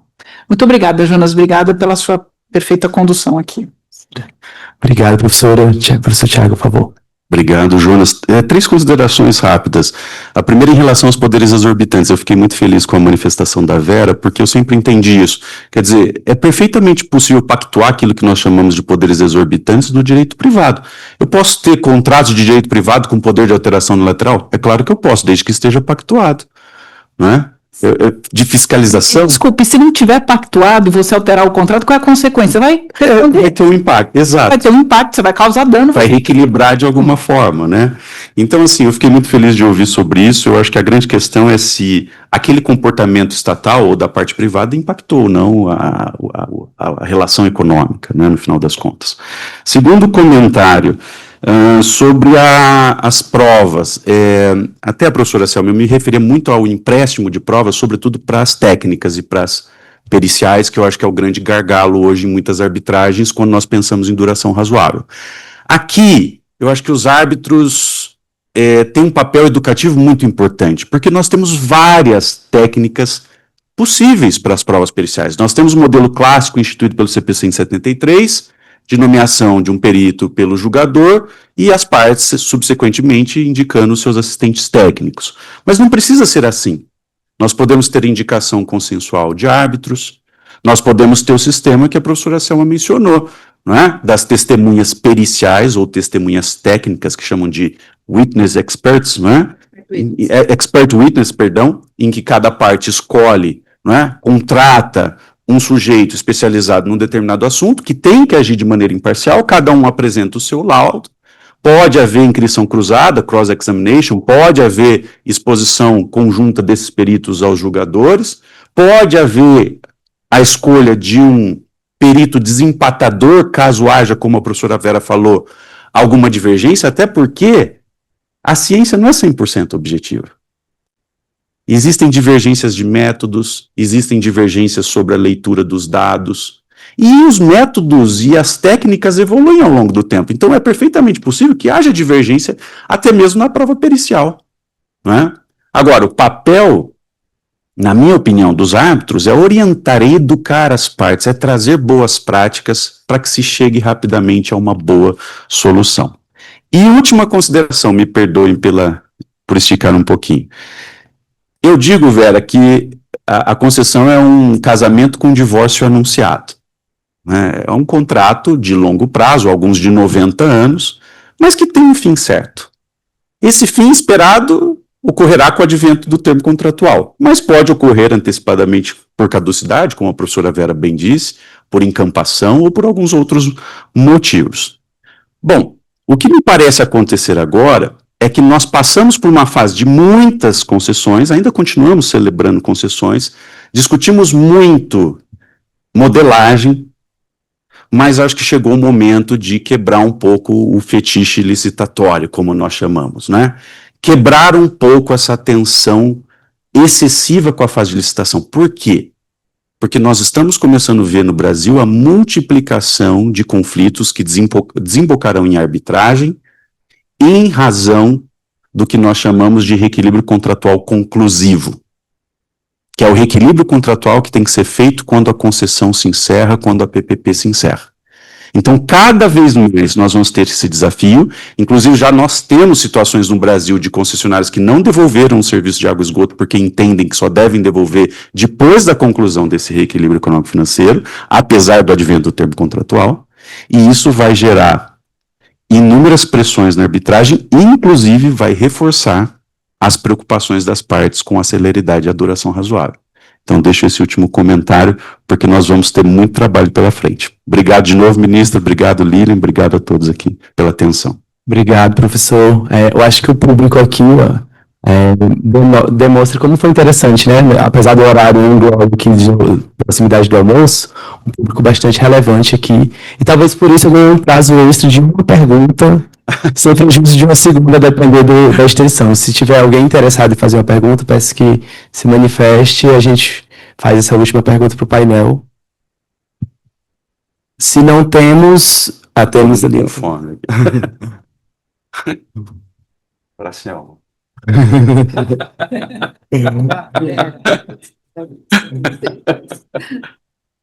Bom dia. Bom dia.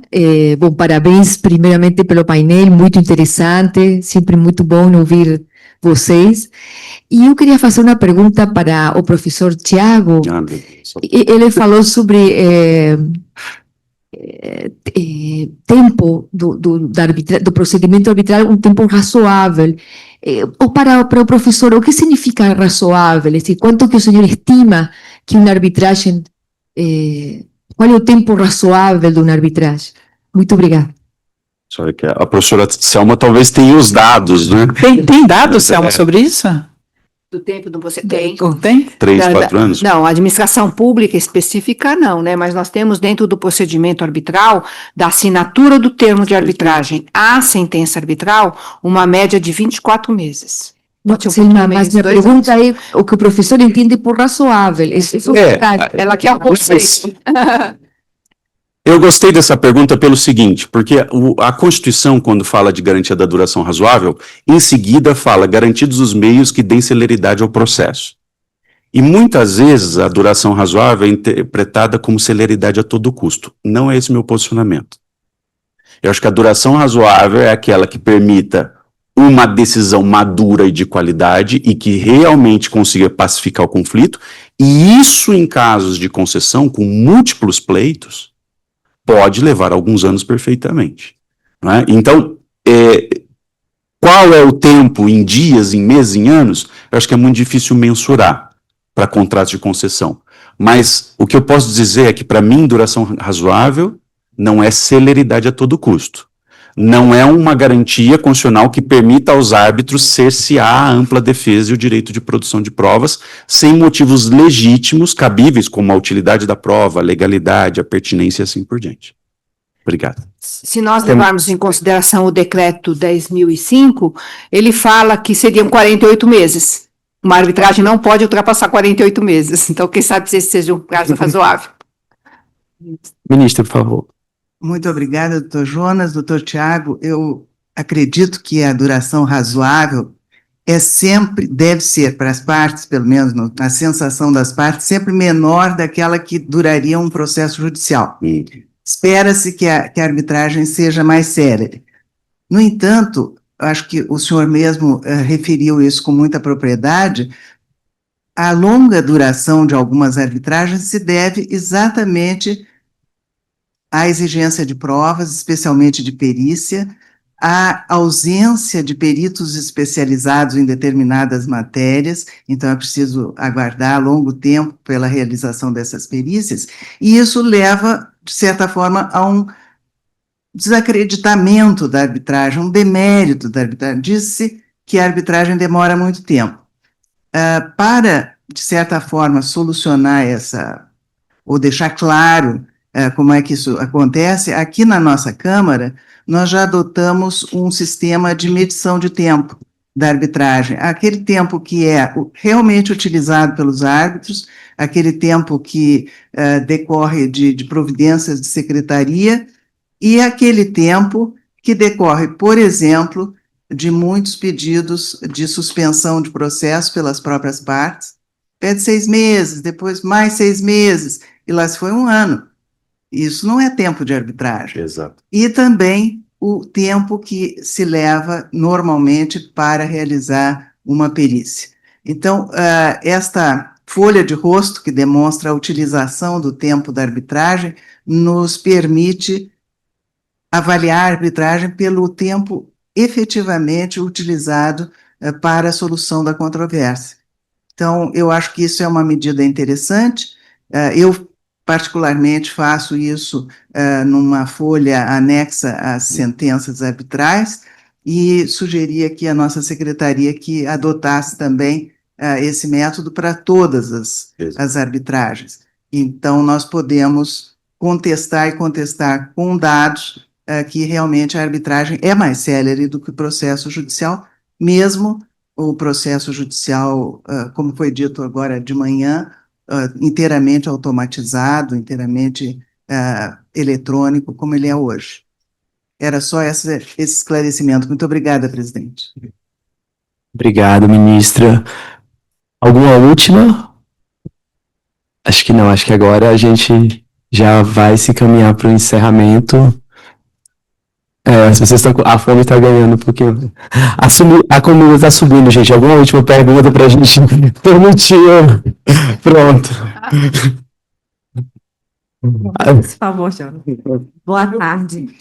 Na verdade, eu sou da Procuradoria da Agência, da NTT, e em vários momentos, também no painel de mais cedo, eu ouvi a palavra consensualidade, consensualismo, na mesma frase da arbitragem. Isso me causa uma estranheza, porque para mim, e nas arbitragens que eu atuei, a arbitragem é briga. A arbitragem é dedo no olho. E com uma arena diferente, mas é briga. E eu queria entender dos senhores em que momento a gente pode aproximar esses conceitos. Assim, é possível? Se não me engano, a professora Vera falou alguma coisa, né, de se mediar, de se fazer Não, a minha consideração, a sua pergunta é interessante. Eu acho que o tema consensualidade também acabou ficando um pouco banalizado. A gente fala demais em consensualidade sem saber daquilo exatamente o que a gente quer referir, né? Direito administrativo do consensualismo, um pouco esse conceito meio festivo, acho que a gente precisa tomar um pouco de cuidado. Não é nesse sentido que eu disse. O que eu percebi na minha experiência é que, muitas vezes, quando o conflito durante uma arbitragem ele vai amadurecendo, é natural que as partes acabem, de alguma maneira, trazendo para elas próprias a solução final do conflito, ao invés de deixar para uma sentença final. Então, é neste sentido. Não é o tribunal arbitral conduzir ou estimular que as partes façam um acordo, não é nada disso. É apenas ajudar na condução do amadurecimento do conflito, para que, eventualmente, se as partes quiserem, elas possam fazer isso. É nesse sentido, mas não que o tribunal arbitral ele deva atuar para mediar de maneira não quanto o seu papel jurisdicional de decisão final do conflito posto à sua jurisdição. Jonas, posso fazer uma parte? Pode. Só uma consideração. Nós lutamos muito nas últimas décadas para a estruturação desse sistema multiportas. E o que eu até perguntei ao Milton numa palestra no Largo São Francisco na sexta foi o seguinte: como é que nós coordenamos essas portas? Eu acho que nós temos múltiplas portas hoje. A compor na NTT, Comitê de Resolução de Disputas, possibilidade de mediação, de conciliação. Mas como é que nós conciliamos essas portas? E escalonamos e ordenamos essas portas? Porque o que eu tenho visto na minha experiência de arbitragem é que, por vezes, depois de a duras penas, muito trabalho e muita análise dos casos, as partes decidem parar tudo e fazer um acordo. E às vezes vão lá para ser sexo consenso e aí depois voltam para arbitragem, porque não resolveram tudo no TCU. E aí vai e vem, etc. Então, o que me parece, Vera, é que nós precisamos agora colocar ordem nessas várias portas. E eu digo isso porque nós temos, principalmente nos municípios, que é um tema que eu adoro e eu sempre olho muito para o direito administrativo municipal, eu tenho visto cláusulas arbitrais sem qualquer previsão de etapas prévias, como mediação, conciliação, e municípios que às vezes não têm nenhum orçamento para aguentar as custas, o que é preocupante, inclusive. Como é que vai pagar ainda sem precatórios a condenação?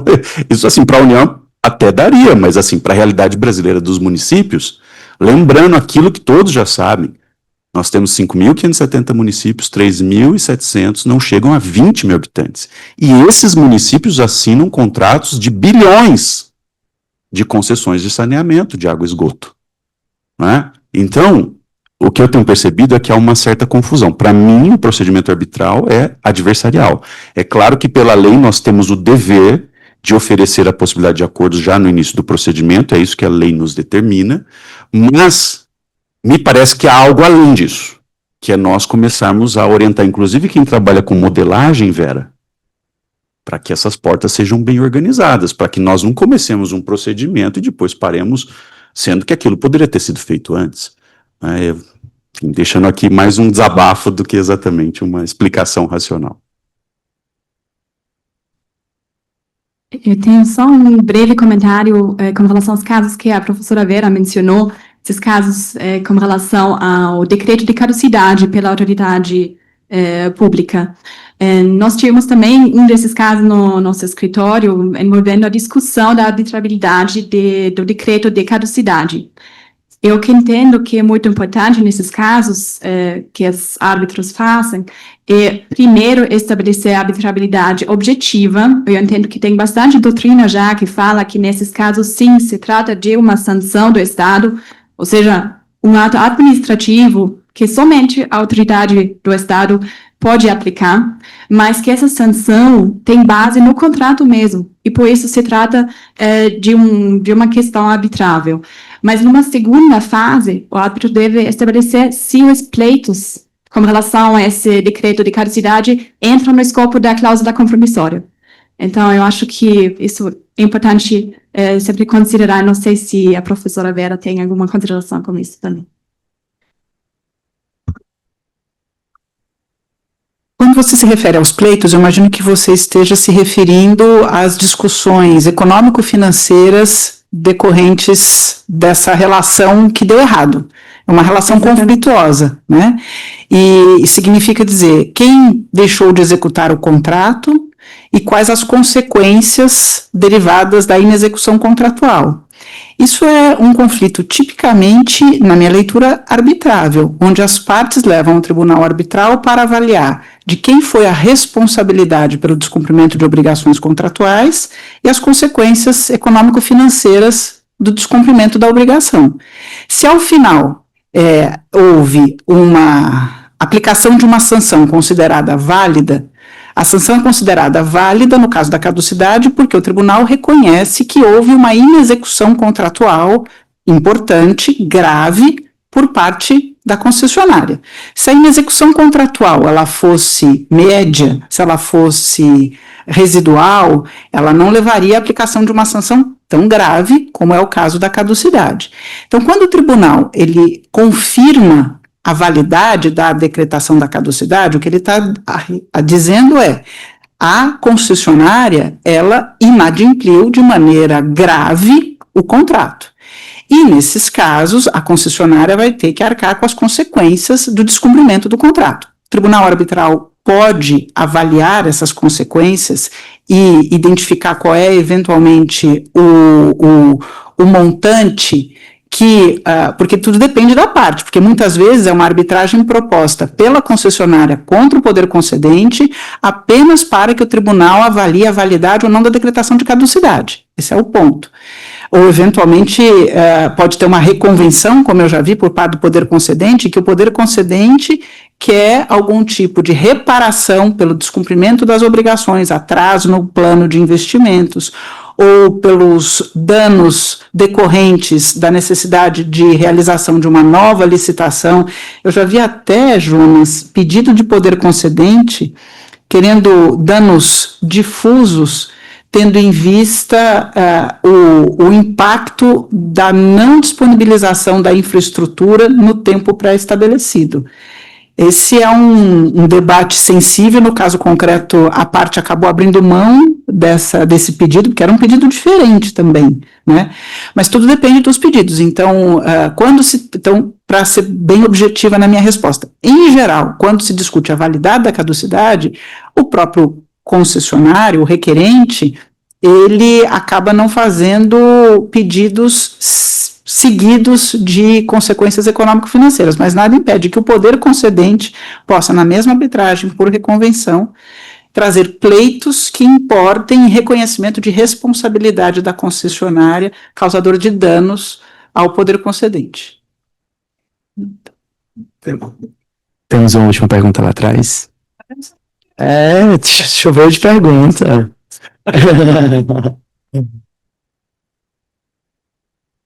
Desculpa, vai ser rápido. Ainda em cima desse último tema, Vera, se me permite. No caso de confirmação, não vejo problema nenhum de arbitrabilidade, mas vamos imaginar o oposto, né? Que se confirme que a administração ali agiu com excesso.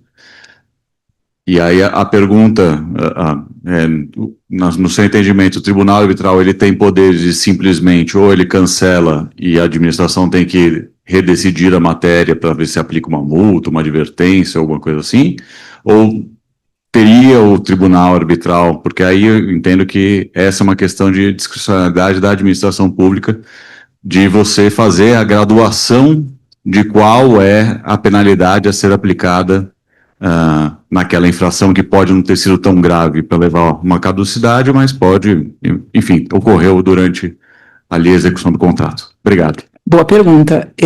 Nesses casos, a concessionária leva ao tribunal arbitral o pedido de revisão daquela específica sanção que foi aplicada. Evidentemente, o concessionário não quer nenhuma sanção. Ele, evidentemente, vai querer que o tribunal reconheça que ele executou, que ele adimpliu totalmente as obrigações.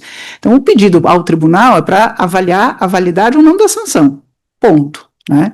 Dificilmente eu imagino o poder concedente querendo, num ambiente de arbitragem, colocar um pedido subsequente, um pedido alternativo, dizendo: se o tribunal arbitral não reconhecer não reconhecer que a declaração de caducidade é de fato válida, então que reconheça a aplicação de uma multa de não sei quantos milhões de reais.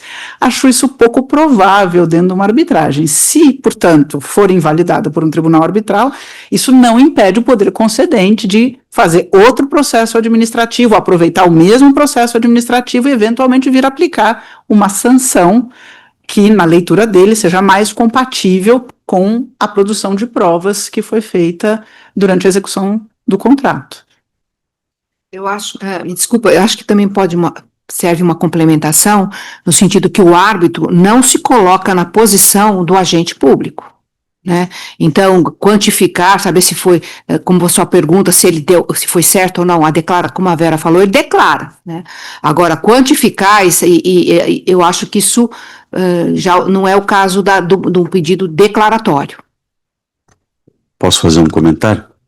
Eu acho que nós temos que separar duas situações, até em linha com o que se faz no processo judicial.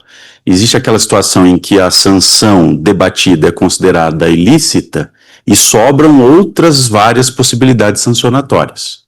Aí, obviamente, é uma questão de ativismo arbitral, né? Não me parece que o árbitro tenha que substituir a administração pública se existe margem de discricionariedade ainda aberta para a administração pública. Ele anula, invalida e, não é? Volta-se à situação. Agora, existe um caso que é um pouco diferente, em que, declarada ilícita aquela sanção aplicada, só sobra para a administração uma única alternativa punitiva. E aí é o que os alemães chamam, em homenagem à nossa palestrante, de redução da discricionariedade a zero. Não é? Quer dizer, se da análise do caso só resulta uma alternativa possível, aí o tribunal já pode declarar, diante desse contexto, olha, essa é ilícita, só existe outra possível pelo contrato, logo a correta seria essa. Então eu acho que, né, como nós fazemos no judiciário, se há um espaço de discricionariedade, devolve-se. Se não há discricionariedade, há vinculação, porque há uma única decisão possível, está resolvido. Aí eu já venho como árbitro e vou te alertar. Você colocou isso em discussão? Se combinou isso antes. A parte pediu sanção alternativa. Não, é que acho que nem é questão do pedido, é questão se devolve ou não devolve, é isso que você quer. Se substituir a administração ou não, né? A gradação, né? Sim, sim. Essa avaliação de qual que é a multa apropriada, né? Ou qual que é a sanção. Claro, sim. Me parece que não. Acho que agora ganhamos aí meia hora de aula daqueles nossos painelistas. Eu gostaria de agradecer a atenção de todo mundo, a participação. Gostaria de agradecer especialmente a professora Selma, a professora Vera, o professor Tiago, pelas brilhantes exposições aqui, por ter enriquecido o nosso evento. E nos vemos na sequência após o almoço. Obrigado a todos.